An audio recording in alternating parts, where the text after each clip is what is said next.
12시 많은 참여 바랍니다.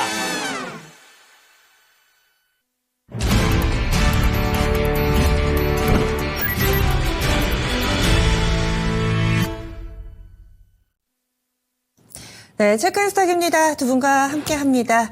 토마토 투자클럽의 김민준 전문가, 알파경제 김종희 이사입니다. 안녕하세요. 안녕하십니까. 예, 오늘은 반등의 날이 될 수 있을지 두 분과 함께 준비해보겠습니다. 오늘의 이슈부터 보시죠. 이 시간 다룰 이슈는요, 트럼프 얘기가 아니고요, 오랜만입니다. 샘 울트먼 오늘 방한을 합니다. 이 빌더랩이라는 비공개 개발자 회의라고 하는데요. 여기에서 우리 IT 기업들과 또 어떤 합종 연행을 보여줄지, 그리고 또 딥시크 공포에 아직은 떨고 있는 기업들, 소프트웨어와 하드웨어의 조금은 다른 흐름, 이런 부분들도 어떻게 또 영향을 받게 될지 이야기 나눠보도록 하겠습니다. 누구를 만나게 될지, 그리고 이번 방한의 목적이라든지 자세하게 쭉 개요를 좀 알려주세요. 김민준 전문가님. 네, 일단 협력 강화 소식이 가장 들려오는 것 같고, 전일 오후부터 카카오가 좋았습니다. 장 초반에는 어제 워낙 시장이 좋지 않았기 때문에 좀 다른 움직임을 보였는데, 장 오후로 갈수록, 특히 종가 기준으로 갈수록 좋아졌는데요. 우선 그 카카오에 관해서 먼저 좀 말씀을 드리고 싶은 게, 네이버와는 다른 길을 가고 있다. 우선 두 종목이 밸류에이션 기준으로 좀 말씀을 드리면, 아직은 좀 카카오가 비싼 편이에요. 밸류 기준으로만. 단지 어떤 다른 길을 가고 있느냐. 네이버는 하이클로퍼 X라는 확실히 AI 챗봇 기준 플랫폼 서비스로 가는 것 같고요. 카카오는 기존에 있던 카카오톡의 어플리케이션이죠. 앱 개발을 챗 GPT를 장착하는 형태로 가는 것 같습니다. 가장 궁금했던 부분은 지금 정시아 씨인가요? 카카오의 이제 CEO로 알고 있는데, 대표로. 만나고 최태원 회장, 삼성전자 이재용 회장도 만나겠죠. 어제 좋은 소식이 있었기 때문에 각 기업의 CEO들은 만날 것으로 판단되는데, 카카오가 가장 좀 주목되는 이유는 기존에 있던 다른 기업들과는 횡보가 좀 틀립니다. 결국은 그 수많은 수천억, 수조원 단위의 연구 개발에 투자하기보다는 기존에 있던 플랫폼을 활용하면서 챗 GPT를 결합하는 형태로 흘러가지 않을까 생각을 좀 하고 있고요.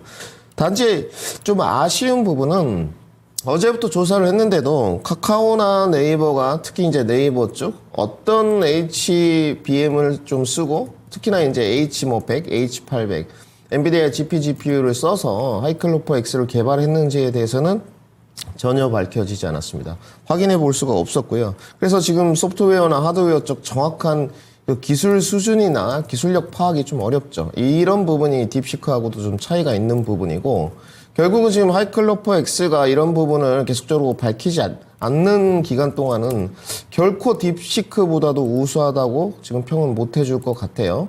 왜냐하면 일단 사용하는 유저 자체가 네이버의 유저들은 많겠습니다만은 카카오도 마찬가지고요. 기본적으로 하이클로퍼 X를 쓰는 유저는 없다.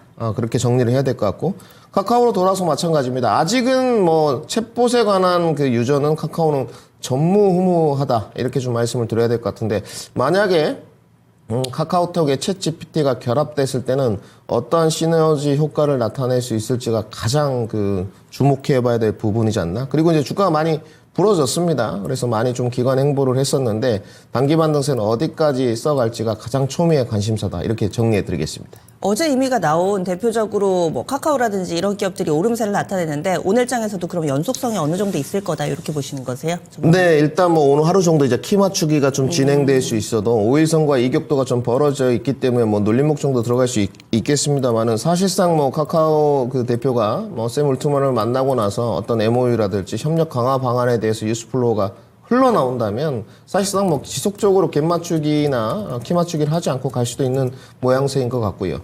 밸류에이션과는 무관하게 두 종목 모두 사실상 모멘텀이 가장 큰 작용을 하고 있기 때문에 추가 상승 동력은 눌릴지언정 좀 남아있다, 이렇게 좀 분석해야 될 것 같습니다. 네, 추가 상승 여력이 조금 더 남아있다. 그러면 김 이사님은 이번 이 샘 울트먼의 방안에서 어떤 점들을 좀 봐야 된다고 보세요? 네, 단기적으로 주가의 등락이야 당연히 있을 수 있죠. 소프트웨어 기업들 관련 없어도 또 움직일 수도 있고, 그 다음에 카카오 같은 경우에 워낙 뜨거운 관심을 받고 있으니, 그런데 지금 정신화 대표가 과연 어떤 결정을 할 수 있을지도 궁금하고요. 그다음에 카카오는 결국 뭐 유통하겠다는 얘기잖아요. 그럼 카카오는 챗GPT 유통사 이상의 의미가 있을까? 이게 과연 뭔가 특별한 의미가 있나에 대해서는 좀 고민이 필요한 부분이죠. 카카오가 기존에 가지고 있던 뭐 여러 가지 금융 서비스나 카카오톡의 강점을 살려서 추가적인 비즈니스 모델들을 잘 만들어낼 수 있을지도 솔직히 좀 의심스러워요. 지금 뭐 카카오 그룹이 하고 있는 걸 보면 잘하는 일이 생각보다 별로 없기 때문에, 그래서 챗GPT와 함께하는 것도 결국은 자기가 개발 못한다는 고백의 방증이잖아요. 그래서 우리 못 만드니까 챗GPT 가져다 쓸게. 그래서 유통사 할 건데 유통사 안에서 뭔가 의미 있는 그런 매출을 만들 수 있는 서비스들을 연결해내면 그나마 의미가 있죠. 근데 그냥 유통사 정도다? 이게 무슨 의미가 있을까에 대해서는 좀 고민스럽습니다. 왜냐하면 이미 SK텔레콤이 하고 있는 서비스잖아요. 누구라고 해서 거기에 퍼블렉시티랑 챗GPT랑 그 다음에 뭐 자기들 서비스 붙여가지고 여러 가지 AI를 동시에 이용할 수 있는 그런 서비스를 이미 운영하고 있는 상황이니까 그 이상의 의미가 없다면 뭐 이건 뭐 어떤 의미일까? 어저께 주가 반등의 의미가 있을까? 외국에는 왜 팔았을까에 대해서 고민이 좀 필요한 부분이고요. 그 다음에 뭐 삼성전자, SK하이닉스 만나서 뭐 얘기를 한다고 하더라도 이거 굉장히 장기적인 프로젝트일 가능성이 높습니다. 다만 단기 조정 폭이 컸기 때문에 뭔가 긍정적 이슈만 나와도 주가의 반등은 나올 수 있는데 의미 있는 반등의 가능성보다는 중장기적으로 어떤 협력 관계를 만들어갈 것이냐. 특히 샘 알트만이 계속 얘기했던 게 우리도 자사의 칩을 만들어 보겠다는 게 시도의 가장 핵심이잖아요. 그러면 그 칩을 SK하이닉스는 만들 수 있을까? 그 부분은 좀 아닐 것 같아서 뭐 삼성전자와 정말 뭐 이런 칩 개발 관련 소식이 만약에 뭐 들린다면 그러면 뭐 그런 부분에 있어서 삼성전자 일정 부분의 모멘텀이 될 수 있으나 이것도 결국은 결자의 지다. 지금까지 삼성전자의 주가가 저 모양이 된 것은 삼성전자가 못해서 나타난 효과라는 거죠. 그러니까 삼성전자가 샘 알트먼과 협력 관계를 한다고 해서 과연 잘할 수 있을까는 또 다른 문제이기 때문에 그런 부분들도 살펴본다면 저는 뭐 중장기적인 이슈라고 보고 있습니다. 예, 알겠습니다. 그래서 만나는 인물들 가운데서 거물급들 쭉 얘기가 좀 나왔죠. SK 최태원 회장, 그리고 또 이 경계현 삼성전자 사장, 여기에 카카오 정신화 대표, 이렇게 3명 위주로 또 종목군들을 쭉 봐주셨는데 일시적인 흐름이 나타날 것으로 좀 얘기를 해주시네요. 그렇다면은 여기에서 반도체 관련된 종목군들의 또 관세 영향도 같이 좀 점검해 보겠습니다. 어제는 이천지라든지 뭐 더 충격을 받은 쪽이 있어서 사실은 반도체 칩 관련해서 관세와 또 접목시켜서 볼만한 시간들이 많지는 않았는데요. 이 반도체 관련주들, 이 관세, 트럼프 대통령이 계속 좀 강조를 하고 있는 부분인데요. 여기서 자유로울 수 있을 것인가. 사실 반도체도 수출주잖아요. 그래서 관세 영향은 어느 정도로 보고 계신가요, 전문가님? 네, 크게 보고 있지는 않습니다. 사실상 뭐 반도체 부분에서도 이제 보조금이 중요하다고 하는데 일기 정권 때를 보게 되면 사실상 뭐 반도체가 그렇게 어려워 보이지는 않았어요. 저는 뭐 그 사이클의 그냥 영향력권 아래였다 이렇게 좀 보여지고 있고, 어제 멕시코 유예 이야기가 지금 나왔습니다. 아침부터 좀 뜨끈뜨끈한 뉴스가 나왔는데 일기 정권 때와 트럼프의 행보가 그렇게 크게 도드라지게 지금 벗어나지는 않는 모습이에요. 우선 뭐 멕시코 대통령이 어떠한 미국에 선물을 줬는지는 모르겠지만 하루 만에 이런 고위직들, 특히 미국의 대통령이지 않습니까? 멕시코 관세에 대한 부분을 유예했다는 것은 결국은 트럼프가 얻어낼 수 있는 패드를 받았다. 뭐 국경에 지금 군인들을 좀 배치하는 이런 뉴스 플로우가 좀 흘러나오던데 사실상 뭐 하루 만에 이렇게 바뀌어서 되겠습니까? 그렇지 않습니까? 그러면 일기 정권 때와는 크게 달라진 부분은 없다고 보여지는데, 그럼 반도체에선 가장 중요한 게 무엇이냐? 투자 확대 소식이라는 거죠. 미국 시장에 미국의 대통령이 원하는 만큼 고용 인력 창출을 위해서, 특히나 미국이 가장 취약한 분야가 반도체에서는 파운드리입니다. 결국은 캐파 증설을 지속적으로 요구하는, 또 여기에 이제 얼마만큼 화답하냐, 이것이 문제인데, 제가 봤을 때는 뭐 미국 시장에 파운드리 진출하는 것은 결코 나쁜 선택의 수단은 아닌 것 같습니다. 저는 뭐 지속적으로 삼성전자가 미국에 상장도 해야 된다고 좀 주장하고 있기 때문에, 그러면 뭐 거시적인 관점에서는 미국의 뭐 반도체 대미 수출 비중이 높은 것 같지만 사실상 반도체 전체 수출 비중 중에 7.5% 평균치입니다. 7.5%밖에 되지 않고, 특정 국가 의존도를 뭐 줄여야 된다고 하지만 미국의 의존도가 그렇게 크게 도드라지게 높은 쪽은 아닙니다. 단지 우리가 지금 정치적 부재 상황이 있기 때문에 정부 협력 방안은 길어지면 반도체에는 아주 극심한 타격이 될 수 있을 것 같고요. 사실상 이번에 관세에 관해서도 지금 아무래도 우리가 무정부 상태에 거의 이르렀기 때문에 그 배제된 상태거든요. 이 부분은 가장 중요한 화두인 것 같고요. 그리고 이제 고부가 가치 제품 개발인데 현재로서는 IDC 쪽에 HBM밖에 없는 상황이지 않습니까? 이 부분을 어떻게 소프트웨어 제품까지 확장하느냐, 특히 삼성전자가 기술력으로 좀 원티어로 갖고 있는 CXL 분야 정도, 이 부분이 가장 중요할 것 같고요. HBM에서도 뒤처졌는데 향후에 나올 수 있는 미래의 기술력, CXL 등에서도 빠르게 지금 선점하지 못한다. 그러면 문제가 생길 거라고 좀 판단하고 있습니다. 그리고 가장 중요한 단어는 삼성전자도 마찬가지고 하이닉스도 마찬가지고 앞으로 국내 기업들이 살아남기 위해서는 플랫폼화가 좀 필요하다. 이렇게 말씀을 드려야 될 것 같고 반도체 종목들이 오늘 좀 오를 것 같습니다. 멕시코 유해 소식이 좀 들려왔기 때문에 어제 같은 하락폭은 적어도 나오지 않을 것 같은데 저가 매수를 들어갈 때 이제부터는 선별화 기준이 좀 필요하다. 그러면 그 선별화 기준은 무엇이냐? 향후에 곽광받는 기술력을 선정하는 문제입니다. 지금 HBM에서도 딥시크 이후에 단기 전략의 변화가 있기 때문에 무턱대고 저가 매수를 하게 되면 뭐 1월과는 다르게 낭패가 될 수 있다는 것까지 정리해 드리겠습니다. 네, 그래서 반도체 지금 싸다 해서 마구잡이로 들어갈 것이 아니라 여기서 기술로 선별화 작업을 해야 된다. 이게 좀 어렵기는 하거든요. 사실 간단한 반도체 기술도 모르는 사람 입장에서 봤을 때는 상당히 어려운데 기술적으로 선별화가는 과정. 종목에 대해서는 저희 방송 중에도 계속해서 힌트를 좀 드릴 테니까요. 그러면 김 이사님 의견은 어떠세요? 네, 일단 뭐 이 반도체는 전반적으로 뭐 빅메모리가 됐든 메모리가 됐든 모두 과점 영역이라는 거죠. 그러니까 뭐 미국이 관세를 부여하고 말고 이런 부분에 전혀 상관없이 이런 과점 시장을 건드리는 것은 쉽지 않다라는 거죠. 과점 영역을 건드려서 뭐 미국에서 쓰는 애플 컴퓨터와 애플 아이폰의 가격이 다 오르면 미국 국민들은 과연 즐거워할까요? 그 다음에 지금 뭐 애플이 워낙 뭐 쥐어짜기에 뭐 능하다고 하지만 관세로 인한 전반적인 가격 인상이 애플에겐 도움이 될까요? 그러니까 이런 요인들을 살펴보면 지금 이런 독과점 시장에 대해서는 우리가 쉽사리 뭔가 관세 효과 이런 것들을 우려하는 것은 제가 보기엔 조금 너무 큰 우려가 아닌가. 오히려 경쟁의 강도가 높은 그런 업종들은 관세와 관련돼서 굉장히 민감한 움직이겠지만 반도체는 오히려 관세보다는 반도체의 수요 공급에 따라서 크게 움직인다라는 관점, 뭐 이런 부분들을 좀 봐야 되지 않나라고 보고 있고요. 그다음에 이제 두 번째로 살펴봐야 됐을 때는 결국 그래서 필요한 게 우리도 반도체와 관련된 정책적 부분이 굉장히 필요하다라고 보는데 지금 뭐 한심한 건 당정에서 계속 얘기하고 있는 게 아직도 52시간이나 얘기하고 있고 이게 지금 논의가 맞는 방향인지 잘 모르겠습니다. 지금 뭐 미국이라든지 다른 국가들은 AI 같은 경우 뭐 거의 보조금을 일관적으로 뭐 주고 있는 상황이고 그다음에 뭐 중국 쪽은 아예 국가의 자산 자체를 몰아주고 있는 상황인데 우리는 여전히 지금 얘기 나오고 있는 게 투자하면 그에 대해서 세액 공제해 주겠다.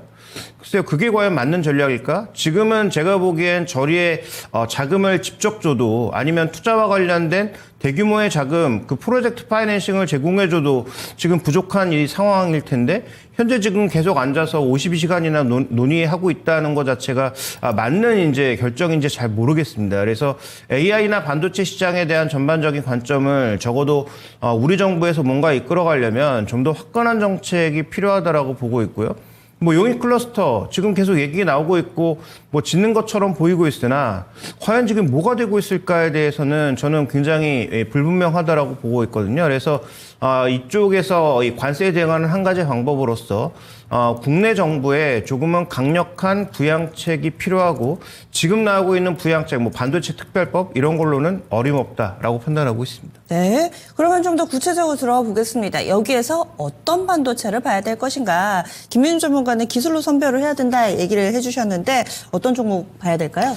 이제는 HBM도 좀 변화가 생겼습니다. 사실 뭐 딥시크가 낳은 이슈라고 좀 판단을 해야 될 것 같은데, 뭐 HBM4에서 이제 5라고 지칭하겠습니다. 약칭으로. 이렇게 넘어갈 때 월이 좀 있을 거다. 결국은 이 기간이 걸릴 거다. 이렇게 좀 말씀을 드렸거든요. 뭐 무의 법칙처럼 2년마다 반도체가 계속 갈 수 없는 노릇이고, 장벽이 높기 때문에 언젠가는 정체되는 기술력이 있을 터인데, 그것이 HBM4 이후라고 좀 봤거든요. 단지 지금까지 흐름을 좀 보게 되면 팹립스 업체들, 빅테크 기업들은 고성능 컴퓨팅을 위해서 결국은 굉장히 고퀄리티 프리미엄 제품들을 장착했단 말이죠.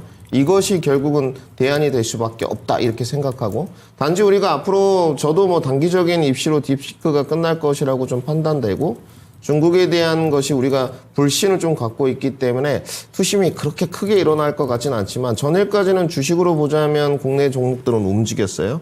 근데 이제 사실상 소프트웨어고, 하드웨어 쪽도 지금 시장에서 바라보는 투심대로 계속적으로 고성능 프리미엄 제품들을 갖다 낄 것이냐, 여기에 대해서 이제 의구심이 남아있지 않습니까? SK하이닉스의 공정 로드맵이나 라인업들을 보게 되면 뭐 지금 HBM2나 HBM2E로 돌아가기가 쉽지 않은 상황이에요. 이런 부분들은 사실상 삼성전자와 SK하이닉스 안에서 시속 게임을 좀 봐야 될 것 같고, 기존에 설정되어 있던 HBM의 어떤 서버 데이터 센터에 대한 필수 메모리 부분도 지속성이 되겠지만, 단기적인 이슈에 관해서는 분명히 우리가 다시 한번 재점검을 해야 되고, 이 부분이 매매 종목으로는 공략하는데 핵심 포인트가 될 수 있겠죠. 그것에 대한 반증으로 이틀 동안 소프트웨어 종목 쪽으로 좀 수급이 쏠렸다. 그리고 이제 향후에 올해부터 주목해 봐야 될 기술력은, 만약에 HBM4가 다음 단계로 넘어가는, 넥스트 레벨로 넘어가는 단계에 월이 있다면 결국은 CXL이거든요. 지금 삼성전자가 결국 256기가에 관해서 뭐 1등을 달리고 있기 때문에 이 CXL 서버 성능을 획기적으로 개선할 수 있습니다. 이 부분에 대한 뉴스플로우도 좀 주목을 해봐야 될 것 같고, 세 번째인데, 여기서는 뭐 SK하이닉스가 좀 독보적입니다. 어드밴스 패키징을 이미 MRMUF 쪽으로 해놨기 때문에 패키징 쪽에서 기술 성능을 결국은 개발해야 되고요. 패키징 쪽에 잘하게 되면 뭐 기술 성능뿐만이 아니고 전력 효율도 개선됩니다. 뭐 지금 삼성전자는 패키징에서 워낙 어려움을 좀 겪고 있기 때문에 이 부분도 올해 이제 화두가 될 것 같고, 이 부분이 기술 개발이 되든 안 되든 모멘텀이 막 불어와야지만 시장에 들썩들썩 하면서 종목들이 갈 수 있다는 거죠. 근데 삼성전자가 빨리 뉴스플로우를 제가 봤을 때 향후에 내놓을 것 같거든요. 어제 오너 리스크도 뭐 항소심이었기 때문에 일단락이 되었고, 그리고 이제 제가 다음으로 주목하는 것은 자율주행입니다. 요즘 좀 뭐 이슈화가 됐는데, 분명히 말씀드리지만 국내 자율주행 그 업체들은 가장 뒤처져 있어요. 이 부분은 정리를 해드리고, 단지 뭐 기술이 전혀 없느냐, 그렇지 않습니다. 이건 좀 와전된 정보인데, 삼성전자는 자동차용 AP를 하고 있고요. 이미지 센서도 하고 있습니다. 그리고 뭐 NXP, 인피니언 이런 외국 기업들 전기차 파워 반도체 하고 있고, 퀄콤도 자율주행 하고 있고요. 뭐 테슬라도 지금 자율주행 자체 칩 개발 중입니다. 그렇기 때문에 뭐 기술력이라고 하면 몇몇 종목들이 있습니다만은, 사실상 삼성전자가 하고 있는 부분도 우리가 삼성전자의 반등 트리거로 좀 봐야 될 것 같고, HBM의 단기 전략을 짜는 거, 향후에 도드라지게 우리가 조명을 받을 수 있는 CXL과 자율주행 기술력 정도는 좀 주목을 해봐야 되지 않겠느냐, 또 선별화 기준에 넣어야 되지 않겠느냐, 이렇게 정리해 드리겠습니다. 네. 그래서 CXL 얘기가 또 나오네요. 그래서 여기에 집중을 해보셔야 될 것 같고, 자율주행 관련된 기술을 가진 종목군들까지 이렇게 압축을 해봤습니다. 김 이사님은 어떠세요? 네, 일단 아까도 말씀드렸다시피 우리나라의 반도체 대형주 두 기업은 모두 과점기업입니다.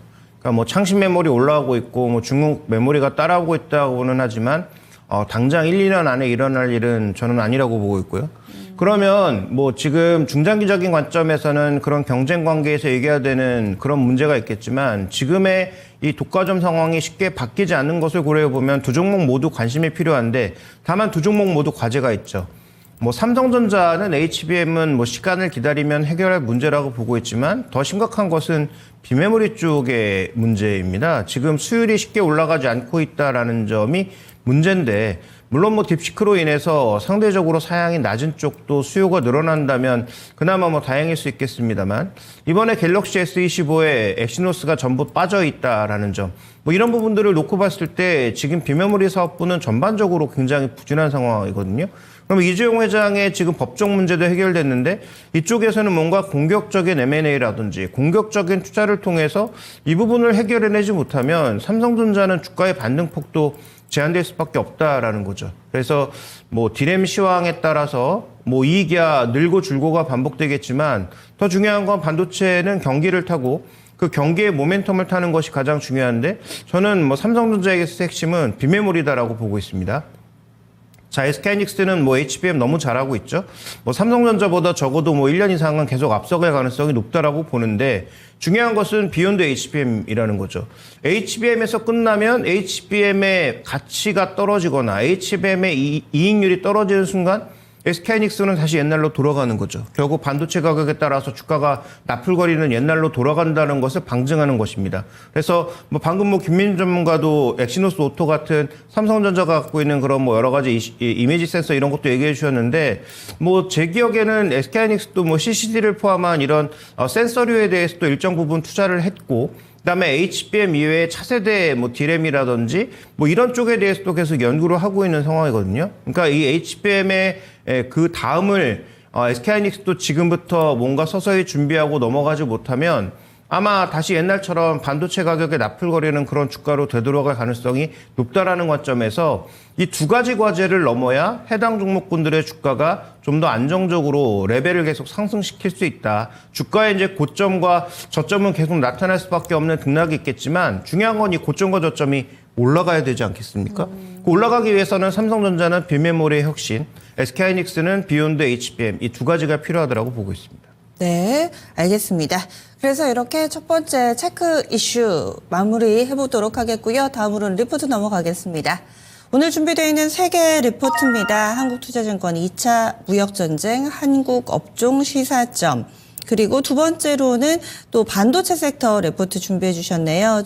GPU와 HBM은 침몰하는가, 마지막으로는 LG화학 종목 리포트입니다. 간략하게 하나씩 볼까요? 네, 이번 리포트부터 보면 결론부터 말씀드리면 GPU와 HBM은 침몰할 리가 없죠. 여전히 뭐 GPU의 엔비디아는 견조할 거고 향후 시장에서 여러 경쟁자가 나타난다고 하더라도 최악의 경우가 과점 상태입니다. 지금은 거의 독점에 가까운 상황인데 여러 경쟁자들이 치고 들어오면 뭐 과점 상태가 되는 형태인 거죠. 그 과점 이상을 허용할 가능성은 뭐 거의 없다라고 보셔야 될 것 같고요. 그 다음에 HBM도 여전히 효용성이 높기 때문에 이 리포트의 결론은 엔비디아와 SK하이닉스를 사자인데 다만 주의하실 것 한 가지는 엔비디아의 주가 변동성이 지금 나타나고 있는 핵심 이유가 뭡니까? 독점이 깨졌다라는 거거든요. 독점이 깨지는 순간 이익률이 떨어질 수 있다라는 거고요. 현재 기술적으로도 유효한 지지선을 찾기가 좀 어려운 정도의 변동성을 보여주고 있습니다. 그렇게 본다면 매입의 시점은 우리가 좀 적절하게 판단할 수 있는 그런 타이밍이나 가격적인 매력도를 좀 찾아볼 필요가 있겠고 SK하이닉스는 조금 전에 말씀드렸으니까 그 부분으로 가름하도록 하겠습니다. 그다음에 LG화학 같은 경우의 핵심 포인트는 컨센서스 낮춰놨는데 그거보다도 안 좋은 실적이 나왔다라는 거고요. 그 다음에 올해도 지금 실적이 당장 개선될 만한 요인이 별로 없다라는 거죠. 그러니까 뭐 여러 리포트들이 나와 있지만 여러분들이 증권사 리포트를 보실 때 또 하나의 포인트는 증권사들이 별로 쓸 얘기가 없는 그 다음에 좋은 얘기를 할 게 별로 없는 그런 리포트들은 장수가 일단 굉장히 작습니다. 그래서 오늘 LG화학의 그 분기 실적 리포트들을 보시면 5페이지를 넘어가는 게 없고 그 5페이지 안에 앞에 그 초기 한 페이지, 요약본 한 페이지, 뒤쪽에 이제 여러 어펜딕스를 나타낸 페이지 한 2페이지 빼면 실제 내용은 2페이지밖에 안 된다는 얘기거든요. 그러니까 그만큼 쓸 얘기가 없다라는 것이죠. 근데 리포트의 지금 핵심은 뭐냐면 실적이 당분간 계속 안 좋아질 수밖에 없겠지만 양극재 투자도 줄인다라는 얘기예요. 그 양극재에 대한 공격적인 투자 때문에 실적이 나오지 않았는데 이 전기차 캐즘이라든지 여러 가지 문제로 인해서 양극재와 관련된 투자가 줄어든다면 그런 캐펙스의 감소로 인한 이익의 증가분 혹은 이익의 반전이 언제쯤 나타날 것인가가 LG화학의 핵심 포인트고 뭐 증권사 리포트에서는 전반적으로 지적하고 있는 게 하반기부터 이익의 반전이 나타나면서 올해는 좀 흑자로 반전되지 않을까 정도의 기대감을 가지고 있는 거예요. 그러면 이 종목의 핵심 포인트는 결국은 실적은 흑자 전환할 텐데 양극재와 관련된 기대감을 빼니까 밸류를 낮춰야 되겠죠. 그러니까 우리가 목표했던 PER과 PBR 밸류를 이제는 낮출 수밖에 없다. 그래서 지금 LG화학의 목표가를 대부분 다 대량으로 낮추고 있는 상황인데요. 저는 뭐 이건 필요하다라고 보고 있고, 그다음에 양극재 캐파를 줄여서 캐펙스를 줄여서 투자금을 줄여서 이익이 반전하는 시기 그 즈음이 LG화학의 주가에 혹시 가속도가 붙는다면 가속도가 붙을 수 있는 시기다. 이렇게 정리해봐야 될 것 같습니다. 이런 실적에 대한 부정적인 시각은 2차전지 전반에도 적용이 가능하다고 보세요? 지금 뭐 마찬가지죠. 뭐 포스코홀딩스라든지 나머지 종목군들에게도 모두 공에 해당하는 얘기다라고 봐야 될 것 같고요. 다만 뭐 주가를 먼저 대부분 악재를 선반영한 상황이라서 주가가 뭐 추가적으로 내려간다는 얘기는 아닙니다. 다만 이들 종목의 주가가 탄력적으로 올라가기 위해선 실적 쪽에 반전이 필요한데 지금 매출을 늘릴 수가 없으니 비용을 통제하는 방향으로 가고 있다라는 거죠. 그래서 아마 대부분의 기업들, 뭐 에코프로 그룹도 마찬가지고 지금 나머지 그룹들도 전반적으로 이제 투자비를 조금 조율하는 과정에서 아마도 이익 반전이 나타날 가능성이 좀 있지 않을까라고 보고 있고, 그게 저는 조금 시기가 빨라졌으면 좋겠다는 뭐 바람은 가지고 있습니다. 예, 알겠습니다. 그러면 첫 번째 리포트 2차 무역 전쟁 한국 업종 시사점 보겠습니다. 소개를 좀 해주세요. 네, 이 리포트는 뭐 다 아시는 내용이니까 그냥 그림 한 장으로 모든 게 끝난다라고 보시면 될 것 같습니다. 뭐 다른 내용은 말씀드릴 필요가 없고, 이 리포트는 한마디로 결국은 세계 무역량이 줄면 한국에 좋을 리가 없다라는 것이고요. 그다음에 실제로 트럼프 일기 때 무역량이 증가하기는 했는데 그 증가 속도가 급감했다라는 것을 지금 얘기하고 있는 거죠. 준비된 그림에서 저 회색의 음영 부분이 결국은 증분, 전년 대비해서 얼마나 늘어났는지 그 증분을 나타내는 것인데, 저 증분이 마이너스로 간 게 결국 다 트럼프 시기라는 거죠. 속도가 급격하게 줄어들고 있고, 이번에도 그럴 가능성이 있다면, 다음 이제 준비된 그림 보시면 한국 수출과 글로벌 교역량은 정의 상관관계를 갖고 있기 때문에 글로벌 교역량이 줄면 한국의 수출도 줄 수밖에 없다라는 부담감. 그러면 이 리포트의 결론은 뻔하죠. 여기에서 자유로운 업종을 골라라라고 하는 것인데, 뭐 대표적으로 조선업종이나 뭐 엔터 같은 제가 뭐 10월달, 11월달부터 계속 강조드렸던 그런 업종의 강조점이 나타날 수밖에 없는데, 뭐 식품도 일부 포함되겠죠. 근데 그런 종목이 지금 주가가 저점에서 한 뭐 70% 정도 반등하면서 지금은 과연 싼가에 대한 고민도 같이 필요한 거죠. 그러면 그 해당 종목군들은 실적이 또 만족할 만큼 올라오지 않으면 최근의 반등분을 또 되돌릴 가능성이 굉장히 높기 때문에 지금에 와서 그 종목들을 뒤늦게 선택하는 것도 쉽지 않은 구간입니다. 그래서 말씀드리고 싶은 건 리포트의 결론은 자유로운 업종을 골라라지만, 제가 한 가지 첨언드리고 싶은 부분은 그런 업종을 고르는 것도 한 가지 방법인데, 반대로 악재의 정점에 서 있어서 주가가 정말 바닥으로 나락으로 떨어진 종목군들의 반전 포인트도 같이 한번 찾아보시는 게 도움이 될 수 있다. 그래서 지금 저렇게 뭔가 관세에서 자유로운 업종은 이미 주가가 꽤 올라간 종목이 많다라는 점도 꼭 염두에 두실 필요가 있겠다라는 첨언을 같이 말씀드리겠습니다. 예, 알겠습니다. 리포트까지 살펴봤습니다. 빅데이터 넘어가 보시죠. 오늘 김민주 전문가의 빅데이터 종목 바로 카카오입니다. 앞서서 이 빌더랩 얘기 나오면서 그때 카카오 얘기 살짝 뭐 눌리거나 할 수도 있겠지만 위쪽으로 좀 더 열려있다 얘기를 해주셨는데요. 자세하게 좀 들어볼게요. 네, 뭐 오늘 뭐 빅데이터를 제공을 하진 않지만 여러분들 내일 뭐 옵니다. 오늘 근데 빅데이터를 돌려봤겠죠. 뭐 기존에도 카카오는 좀 관심이 있어서 네이버와 같이, 물론 기술적 지표의 총체입니다만은 결코 상승률이나 목표가가 높게 나오지 않았어요. 지난번에 그 차트 모습 좀 보시게 되면 거의 한 46,000원 정도인가요? 여기까지 뭐 단기 반등이 좀 나오고 나서 주가가 뭐 거래량은 없었습니다만은 속절없이 그냥 35,000원까지 바로 떨어지는, 결국 이제 지속력이 없죠. 주가가 좀 퍼포먼스가 나와주려면 계속적으로 좋은 호재성 뉴스플로우가 나오고, 뭐 원호 리스크도 있었지만 이런 부분도 좀 빠르게 제거되고, 뭐 신사업 다양한 분야가 나와야 되는데 그렇지 못하니까 그냥 기술적 반등 갔다가 딱히 뭐 실적이 나쁜 쪽도 아닌데 주가가 흘러내렸단 말이죠. 근데 어제 거래량이 좀 동반되고 나면서 어제 오후부터 좀 돌려봤는데 다르게 나온다는 거죠. 결국은 지금의 거래량 동반과 거래량은 기술적으로 봤을 때 시사하는 바나 의미점이 좀 있다. 이렇게 일단 정리를 해야 될 것 같고요. 그 다음에 이제 중요한 게 샘 올트먼 만났는데 카카오가 가는 길이 아까 우리 김종희 이사님 말씀해 주셨듯이 유통업체이느냐, 이제 이렇게만 단편적으로 바라볼 것이냐, 아니면 조금 긍정적인 측면에서 바라봐 줄 수 있을 것이냐, 이게 중요한데, 저는 일단 유통업체를 가는데 아주 격한 공감을 하고 있습니다. 단지 카카오는 기술 개발을 안 하는 게 좋다. 저는 이렇게 판단하고 있어요. 왜냐하면 카카오가 뭐 정말로 AI 챗봇 같은 네이버의 하이클로버 X 같은 걸 개발했을 때 과연 선점을 할 수 있고 과점할 수 있느냐.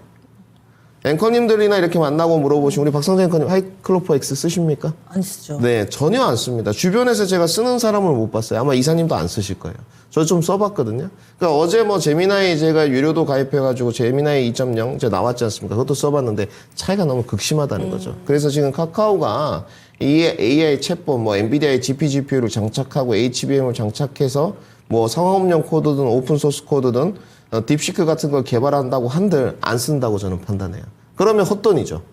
사업에서 투자해서 돈이 새는 부분이기 때문에 차라리 기존에 잘하고 있는 뭐 챗GPT를 이제 선정할지 어쩔지, 제미나이를 선정할지 어쩔지는 모르겠지만 그 카카오 플랫폼과의 서비스를 극대화할 수 있는 부분이 차라리 낫다. 새는 돈도 맞고. 그러면 저는 카카오의 이런 것들을 봤을 때 첫 번째로 내용적으로는 중장기 주주 환원책은 내년까지 이미 밝혀놓은 상황이에요.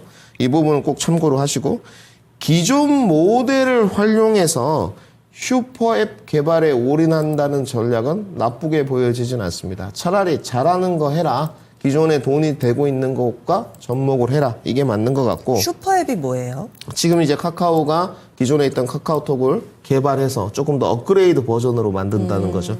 뭐 이것저것 좀 갖다 붙일 것 같아요. 챗GPT도 안에 내에서 카카오톡 내에서 바로바로 비교 분석할 수 있게 이렇게 만들 것 같은데 이렇게 간다면 저는 나쁘지 않은 전략이라고 판단되고 있고 그리고 기존에 있던 사업 분야를 좀 점검을 해봤습니다. 어제 뭐 커머스, 웹툰, 핀테크, 모빌리티, 미디어 이 정도로 이제 카카오는 기존에 있던 사업 영역인데 아직까지는 실적 부분이나 이런 부분은 고속 성장을 하고 있어요. 그러니까 지금까지 이제 카카오가 안 좋았던 측면은 어떤 정책적, 정치적 이슈, 오너 리스크 그리고 신사업 분야였는데 이 신사업 분야에 관해서는 뭐 후한 점수는 줄 수 없습니다만은 기존 분야는 그런 대로 괜찮게 하고 있다. 그러면 이제부터 이 모멘텀이 붙었을 때 주가는 조금 더 높은 구간으로 갈 수 있는 것 같고요. 어제 종가 마감이 41,800원은 됐거든요. 이제 그 5일선이 한 39,000원 이 정도 있습니다. 오늘 만약에 키 맞추기가 진행된다면 눌림목 구간에 한번 접근은 가능하다. 이렇게 정리해드리고 단기 반등세는 어디까지 좀 이어지겠느냐 이제 이 부분이 우리 시청자분들 가장 궁금하실 것 같은데 우선은 뭐 빅데이터 기반으로는 조금 더 높이 나왔습니다만은 1차 목표가만 제시토록 하겠습니다. 48,000원 제시토록 하고요. 손절가는 매매 접근을 하시는 쪽으로 권장드리면서 좀 짧게 38,000원 드리도록 하겠습니다. 예, 알겠습니다. 이렇게 해서 체크인 스탑 마무리 짓겠습니다.